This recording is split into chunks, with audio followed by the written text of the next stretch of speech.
Hi guys, series resonance का जो next सब टॉपिक है वो है क्वालिटी फैक्टर। Quality factor. तो देखिए, इस वीडियो लेक्चर में हम एक तो इसको थ्योरेटिकली पढ़ेंगे, ठीक है। और उसके बाद जो शार्पनेस है, सेलेक्टिविटी है और जो ये क्वालिटी फैक्टर है, इसको जो रेडियो ट्यूनिंग का जो कॉन्सेप्ट होता है उससे एक्सप्लेन करेंगे। तो आपको प्रैक्टिकली भी समझ में आएगा कि जो रेजोनेंस कर्व है उसकी इम्पोर्टेंस क्या है, जो सीरीज रेजोनेंस है उसकी इम्पोर्टेंस क्या है, ये आपको क्लियर होगा। तो सबसे पहले तो हम इसको थ्योरेटिकली समझते हैं, क्योंकि एग्ज़ाम में तो हमें क्वेश्चन सोल्व करने हैं ना, और उसके बाद इसको प्रैक्टिकली देखते हैं, ठीक है। तो सबसे पहले इसकी डेफिनेशन लिखते हैं। The quality factor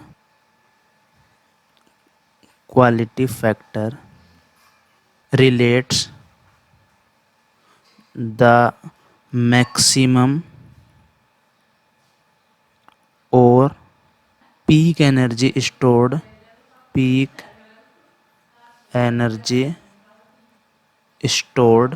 to the energy dissipated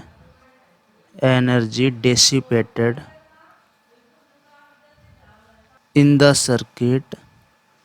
the circuit per cycle of oscillation। तो इसका फॉर्मूला देखिए क्वालिटी फैक्टर का, ये क्या होता है? Peak energy stored in the circuit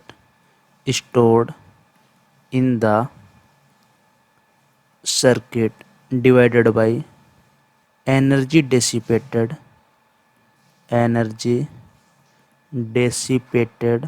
by the circuit in one time period at resonance। ये important है, at resonance. And in two में यहाँ पे कितना होता है? 2 पाई, ठीक है। तो अब इस फॉर्मूले की हेल्प से जो सीरीज आरएलसी सर्किट है इसका क्वालिटी फैक्टर फाइंड आउट करते हैं। तो सबसे पहले हम peak energy stored in the circuit find out करते हैं। तो इसमें देखिए, यहाँ पर क्या था? Series RLC circuit, resistance, inductance and capacitance, और यहाँ पर वोल्टेज सोर्स है, ठीक है। तो देखिए, जो सर्किट है उसमें एनर्जी स्टोर्ड एलिमेंट कौन कौन से हैं? Energy stored elements inductance and capacitance, inductor and capacitor, okay. तो अगर हम इंडक्टर में एनर्जी स्टोर्ड की बात करें एट एनी टाइम, तो क्या होता है? ½ L I² और इसी तरीके से जो कैपेसिटर है इसमें ½ CV² at any time voltage across capacitor है, यहाँ पे जो V है, ठीक है। तो यहाँ पर अगर मैं मैक्सिमम एनर्जी स्टोर्ड या peak energy stored in circuit को अगर इस एनर्जी से रिलेट करूँ, मीन्स इंडक्टर में स्टोर्ड एनर्जी से अगर रिलेट करना चाहूँ, तो मैं क्या लिख सकता हूँ? ½ L और यहाँ पर मान लीजिए I²T। तो यहाँ पर इस वैल्यू को क्या होना पड़ेगा? मैक्सिमम। और इसकी जो मैक्सिमम वैल्यू है वो किस पे है? रेजोनेंस पर, ये तो हमें पता है। तो ½ L mod I का स्क्वायर लिख दिया हमने, ठीक है। और यहाँ पे जो करंट है वो क्या है? एट रेजोनेंस मीन्स, देखिए थोड़ा सा इसको मैं डिटेल में एक्सप्लेन कर देता हूँ कि यहाँ पे मैक्सिमम वैल्यू हमने किस तरीके से लिखी है। रेजोनेंस के टाइम पर जो हम करंट की वैल्यू लिखेंगे वो क्या लिखेंगे? Applied voltage V divided by R, ठीक है। ये किस टाइम पर है? At resonance. तो V किसके इक्वल है? VM cosine of ω_t, in general plus phi कर सकते हो, upon R equals to VM/R cos of ω_t, ठीक है। तो यहाँ पर आपको क्लियरली दिख रहा है कि IT की जो मैक्सिमम वैल्यू है वो कितनी है, Vm/R। मीन्स ये क्या है, जो करंट है उसकी पीक वैल्यू लिखी है। तो यहाँ पर भी जो फेजर का जो मैग्नीट्यूड है वो किसको रिप्रेजेंट करता है, जो करंट की पीक वैल्यू है इसको। तो यहाँ पे आई थिंक ये समझ में आ गया होगा। तो ये वैल्यू कितनी होगी, peak energy stored in the circuit half L mod I square. ये जो मोड आई स्क्वायर लिखा है ये करंट की पीक वैल्यू का स्क्वायर है, ठीक है। अब इसी तरीके से जो एनर्जी डेसिपेशन है, एनर्जी डेसिपेशन, इसको फाइंड आउट करते हैं इन वन पीरियड, इन वन पीरियड, ठीक है, एट रेजोनेंस। तो इसको देखिए, रेजोनेंस के टाइम पर जो पावर डेसिपेशन है वो कितनी है, half mod I square R, ठीक है। इसको एक्सप्लेन कर चुके हम। और इन वन टाइम पीरियड में क्या होगा, energy dissipation in one period means one time period, इसकी वैल्यू क्या होगी, P dissipation into one time period means half mod I square R into T. लेकिन इस टाइम पर जो टाइम पीरियड है इसकी वैल्यू क्या होगी, 1/2 mod I square R by F naught. यहाँ पर एफ नोट क्या है, रेजोनेंट फ्रीक्वेंसी। क्योंकि यहाँ पे जो टाइम पीरियड है ये किस टाइम पर हम कंसिडर कर रहे हैं, एट रेजोनेंस। तो इसके करस्पॉन्डिंग जो फ्रीक्वेंसी होगी वो क्या होगी, रेजोनेंट फ्रीक्वेंसी। तो यहाँ से अगर हम क्वालिटी फैक्टर लिखें तो क्या आएगा, 2 half L mod I square divided by half mod I square R, और ये एफ नोट न्यूमरेटर में चला जाएगा, ठीक है। तो mode I square cancel, half से हाफ कैंसिल, तो ये वैल्यू क्या आ गई, L/R इंटू 2 एफ नोट। और 2 एफ नोट क्या होगा, omega naught, means omega note L/R। तो सीरीज रेजोनेंस के लिए जो क्वालिटी फैक्टर है इसका जो फॉर्मूला है इसको आपको याद रखना है, ओमेगा नोट L/R। और इसकी यूनिट क्या होगी, ऑब्वियसली डायमेंशनलेस, डायमेंशनलेस, ठीक है।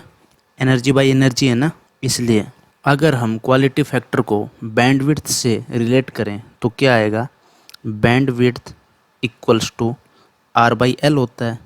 तो यहाँ से हम लिख सकते हैं quality factor equals to omega naught upon R/L means omega naught upon bandwidth. तो ये जो रिलेशन है ये भी आपको सीरीज रेजोनेंस के लिए याद रखना है, ठीक है। अब यहाँ पर एक पॉइंट और देखिए कि हमने लिखा था जो हाफ पावर फ्रीक्वेंसीज़ हैं ओमेगा 1 वो क्या थी, -R/2L plus square root of R/2L का whole square plus 1/LC and omega 2 equals to R/2L plus square root of R/2L का होल स्क्वायर प्लस 1/LC। अब यहाँ पे देखिए, for high value of quality factor means capital Q is greater than equal to 10। तो यहाँ पर अगर हम R/L की वैल्यू कैलकुलेट करें तो ये क्या आएगा, ओमेगा नोट बाई Q। तो ये वैल्यू क्या होगी, रिड्यूस। और हम यहाँ पर कह सकते हैं कि जो ओमेगा नोट है वो क्या है, Q into R/L। This implies जो ओमेगा नोट स्क्वायर है इसकी वैल्यु क्या होगी, Q square R² L square means omega note is much greater then R/L means omega note square is much greater then R² L square means R/L का whole square. ठीक है, तो यहाँ पर देखिए अब ये जो वैल्यू है ये क्या लिखी है, ओमेगा नॉट स्क्वायर। अगर यहाँ पर omega naught square is much greater than R by L का होल स्क्वायर है, तो आर बाई 2l के होल स्क्वायर से ये वैल्यू और भी ज़्यादा होगी। इसका मतलब हम आर बाई 2l का होल स्क्वायर को इस स्क्वायर रूट से नेगलेक्ट कर सकते हैं, क्योंकि omega naught square is much greater than R by 2l का होल स्क्वायर। तो ओमेगा 1 को हम किस तरीके से अप्रोक्सीमेट कर सकते हैं, 4q greater than equal to 10 minus r by 2l plus 1 by L c का square root, means square root of 1 by L C, means omega nought minus r by 2l। और ओमेगा 2 को किस तरीके से approximate करेंगे, R by 2l plus square root of 1 by L C, means omega naught plus R by 2l। और are by L को हम क्या बोलते हैं, band width, means omega nought minus band width by 2। और यहाँ पर omega naught plus band width by 2। तो ये दोनों इम्पोर्टेंट रिजल्ट्स हैं। ठीक है, लेकिन कंडीशन क्या है, Q is greater than equal to 10, means high Q. तो अब देखिए जो नेक्स्ट टॉपिक है वो काफ़ी इम्पोर्टेंट है, मीन्स प्रैक्टिकली अब हम समझते हैं कि शार्पनेस एंड सेलेक्टिविटी की सिग्निफिकेंस क्या है। शार्पनेस एंड सेलेक्टिविटी, तो देखिए काफ़ी इम्पोर्टेंट है ये, मतलब समझने के पर्सपेक्टिव से। अदरवाइज़ जो रिज़ल्ट है वो तो मैं यहाँ पे लिखवा ही सकता हूँ, ठीक है ना। तो इसको एक्सप्लेन करने के लिए आपको एक कॉन्सेप्ट समझना पड़ेगा, रेडियो ट्यूनिंग। तो इसमें देखेंगे कि किस तरीके से कोई चैनल है, कोई एफएम चैनल है, उसको हम सेलेक्ट करते हैं। ठीक है, तो यहाँ पे क्या है कि मान लीजिए रेडियो जो है इसका एंटीना है ये, ठीक है, और यहाँ पर मान लीजिए आपका रेडियो है और ये एंटीना। ठीक है, तो यहाँ पर जो रेडियो के स्टेशंस हैं वहाँ से डिफरेंट फ्रीक्वेंसी आ रही हैं। अब जो एंटीना है वो कोई पर्टिकुलर फ्रीक्वेंसी को सिलेक्ट नहीं करता है, यहाँ पर सारी जो इलेक्ट्रोमैग्नेटिक वेव्स हैं वो इसमें इंड्यूस होंगे। ठीक है, तो इनके करस्पॉन्डिंग जो डिफरेंट इंड्यूस्ड ईएमएफ है, इंड्यूस्ड ईएमएफ वो क्रिएट होगा। और जो यहाँ पर आरएलसी सर्किट होता है उसका क्या यूज है, अब जो सर्किट है वो कुछ इस तरीके से बन गया, यहाँ पर आर और ये इंड्यूस वोल्टेज हो गया, और यहाँ पर एल, और यहाँ पर क्या है, और यहाँ पर कैपेसिटर सी। ठीक है, तो अगर मैं रेजोनेंस की बात करूं, जो रेजोनेंस कर्व है इसमें, तो हमने देखा था कि मोड आई वर्सेस ओमेगा का अगर मैं ग्राफ प्लॉट करूं तो किस तरीके से होता है, कुछ इस तरीके से। ठीक है, और यहाँ पर जो फ्रीक्वेंसी होती है ओमेगा नॉट, ठीक है, और यहाँ पर जो मोड आई है इसकी मैक्सिमम वैल्यू होती है, और इसके करस्पॉन्डिंग जो दो फ्रीक्वेंसी हैं ओमेगा 1 एंड ओमेगा 2, यहाँ पर 1/√2 times mode I maximum value होती है। ठीक है ना। अब देखिए, अब अगर हम एक कर्व और बनाते हैं मोड आई वर्सेस ओमेगा, इसको थोड़ा फ्लैट बनाते हैं, मीन्स कुछ ऐसा। और अब मैं पूछूं कि इन दोनों में से कौन सा जो कर्व है वो बेस्ट है हमारे लिए, इसी को यहाँ पे हम एक्सप्लेन करने जा रहे हैं। यहाँ पर 1/√2 times mode I max, corresponding frequencies omega 1 omega 2। तो यहाँ पर अगर मैं बैंड विड्थ को BW2 से लिखूँ और यहाँ पर BW1 से, तो क्लियरली देख सकते हैं यहाँ पर BW2 is greater then BW1। तो अब थोड़ा सा और सोचिए कि यहाँ पर मान लीजिए जो फ्रीक्वेंसी है यहाँ पर मान लेते हैं 88.7 हर्ट्ज़ है, ठीक है, मेगा हर्ट्ज़ मान लेते हैं अगर रेडियो की बात कर रहे हैं तो। और यहाँ पर जो फ्रीक्वेंसी है इस पॉइंट पर जो ओमेगा 2 है इसको हम अज्यूम कर लेते हैं 88.8 और जो ओमेगा 1 है इसको अज्यूम कर लेते हैं 88.6, ठीक है। और यहाँ पर जो फ्रीक्वेंसी है इसको मान लेते हैं 88.7 और यहाँ पर जो फ्रीक्वेंसी है इसको मान लेते हैं 88.8 और ये वाली जो फ्रीक्वेंसी है इसको मान लेते हैं 88.9 और सिमिलरली यहाँ पे जो फ्रीक्वेंसी है इसको मान लेते हैं 88.6 और इस फ्रीक्वेंसी को अज्यूम कर लेते हैं जो ओमेगा 1 है 88.5। अब देखिए जो हमारे पास रेडियो के सिग्नल आ रहे हैं वो कौन कौन से हैं 88.5, 88.7, 88.9। चलो मेगा हर्ट्ज़ की बात कर रहे हैं, ठीक है। वैसे यहाँ पे ओमेगा लिखा है तो करस्पॉन्डिंग जो फ्रीक्वेंसी हर्ट्ज़ में वो आप कैलकुलेट कर सकते हो, ठीक है ना। यहाँ पर तो जस्ट कॉन्सेप्ट है उसको एक्सप्लेन किया जा रहा है कि सेलेक्टिविटी और शार्पनेस की सिग्निफिकेंस क्या है और जो इनमें बेस्ट है वो कौन सा ऑप्शन रहेगा कि सेलेक्टिविटी हाई होनी चाहिए या फिर लो होनी चाहिए। इसी तरीके से जो शार्पनेस है वो किस तरीके से बेटर रहेगी, ठीक है। तो एक्चुअली में जब हम रेडियो को स्टार्ट करते हैं तो वहाँ पर हम जो चेंज करते हैं चैनल को उसमें एक्चुअली में जो कैपेसिटर है वो चेंज होता है। जो कैपेसिटर है उसकी जो कैपेसिटेंस है उसको हम चेंज करते हैं, लेकिन जो रिसेंटली रेडियोज आ रहे हैं उनमें जो इंडक्टेंस है उसकी वैल्यू भी चेंज कर सकते हैं हम, ठीक है। तो मान लीजिए हम कैपेसिटेंस चेंज कर रहे हैं तो रेजोनेंट फ्रीक्वेंसी किसके इक्वल है F0 इक्वल्स टू 1/2π√LC। तो जैसे हम कैपेसिटेंस को वेरी करेंगे तो जो रेजोनेंट फ्रीक्वेंसी है वो क्या होगी, वेरी होगी। तो मान लीजिए हमने कैपेसिटेंस को चेंज किया और जो वैल्यू आ गई फ्रीक्वेंसी की वो 88.7 मेगाहर्ट्ज़ आ गई, ठीक है। तो जो हमारा चैनल कैच होगा वो कौन सा होगा 88.7 यहाँ पर, ठीक है। अब मान लीजिए हमने कैपेसिटेंस की वैल्यू और चेंज की और इसके बाद जो फ्रीक्वेंसी आएगी वो मान लीजिए 88.8 मेगाहर्ट्ज़ आ गई, ठीक है।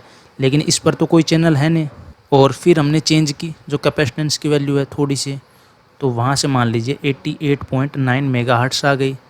तो कौन सा चैनल सेलेक्ट होगा 88.9 वाला। अब देखिए जब हमने 88.7 जो मेगाहर्ट्ज़ फ्रीक्वेंसी है इसके करस्पॉन्डिंग अगर कैपेसिटेंस की वैल्यू रखी तो यहाँ पर जो मोड आई है उसकी वैल्यू क्या है, मैक्सिमम। इसका मतलब जो ये चैनल होगा ये अच्छे से कैच करेगा, ठीक है। लेकिन यहाँ पे देखिए जो अदर फ्रीक्वेंसीज़ हैं यहाँ पर इसका मैग्नीट्यूड क्या है 1/√2 टाइम्स मोड आई मैक्स। ये वैल्यू भी नेग्लिजिबल नहीं है। तो यहाँ की जो और फ्रीक्वेंसी हैं जो हमारा रेडियो है वो भी कैच करेगा, ठीक है ना। अब अगर मैं यहाँ पर बात करूँ जो सेकंड वाला ग्राफ है इसको देखिए, अगर मैं 88.7 मेगाहर्ट्ज़ जो फ्रीक्वेंसी है उसके करस्पॉन्डिंग अगर मैं चैनल को सिलेक्ट करता हूँ तो यहाँ पर जो 88.9 और 88.5 जो मेगाहर्ट्ज़ है उनकी भी सिग्निफिकेंस जो वैल्यू है करंट की वो है यहाँ पे। देखिए एक्चुअल में हम क्या करते हैं कि जो 1/√2 times mode of I max है इससे जो लोअर फ्रीक्वेंसी हैं इनको हम क्या करते हैं क्लिप। एक्चुअल में हम क्लिपर यूज़ करते हैं। जो इससे अबोव फ्रीक्वेंसी हैं ये इनको तो हम करते हैं एम्पलीफाई और इससे लोअर फ्रीक्वेंसी है इसको हम करते हैं क्लिप।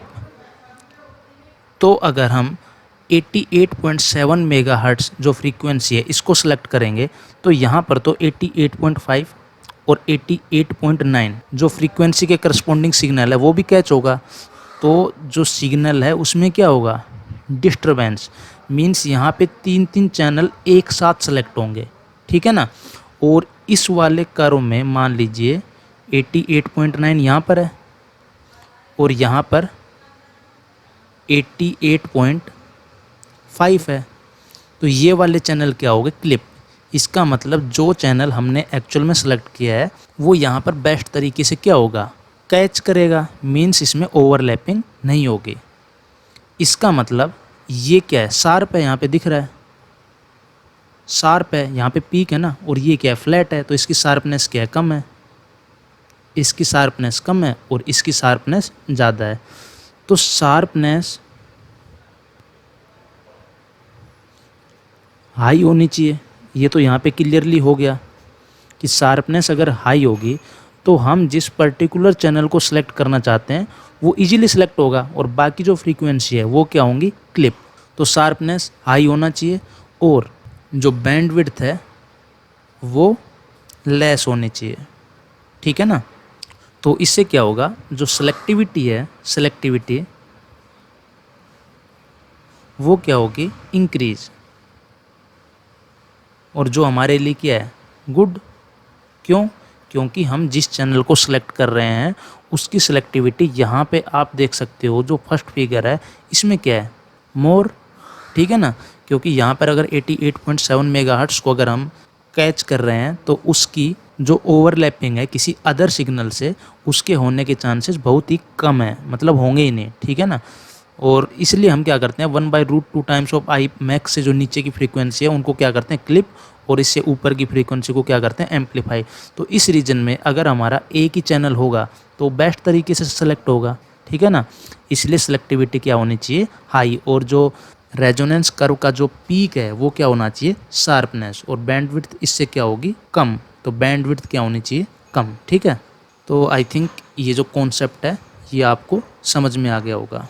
और हमने देखा था कि जो क्वालिटी फैक्टर है वो किसके इक्वल था, ω0 अपॉन बैंडविड्थ। तो अगर हमें बैंडविड्थ मिनिमम करना है तो जो क्वालिटी फैक्टर है ये क्या होना चाहिए, हाई। तो क्वालिटी फैक्टर हाई होना हमारे लिए क्या है, डिज़ायरेबल। इसी तरीके से जो बैंडविड्थ है वो क्या होनी चाहिए, कम से कम, ठीक है। सेलेक्टिविटी ऑब्वियस सी बात है, जिस चैनल को सिलेक्ट करेंगे उसकी सिलेक्टिविटी तो हाई होनी चाहिए ना, ये डिज़ायरेबल है। और जो रेजोनेंस कर्व है वो क्या होना चाहिए, शार्प। ये तो आपने देखा है, शार्प होगा तभी तो बैंडविड्थ क्या होगी, कम, फ्लैट नहीं होना चाहिए, ठीक है। तो आई थिंक जो रेडियो ट्यूनिंग है इसके कॉन्सेप्ट से शार्पनेस, सेलेक्टिविटी, बैंडविड्थ और क्वालिटी फैक्टर, इनकी जो सिग्निफिकेंस है वो आपको समझ में आ गई होगी। Okay, thank you.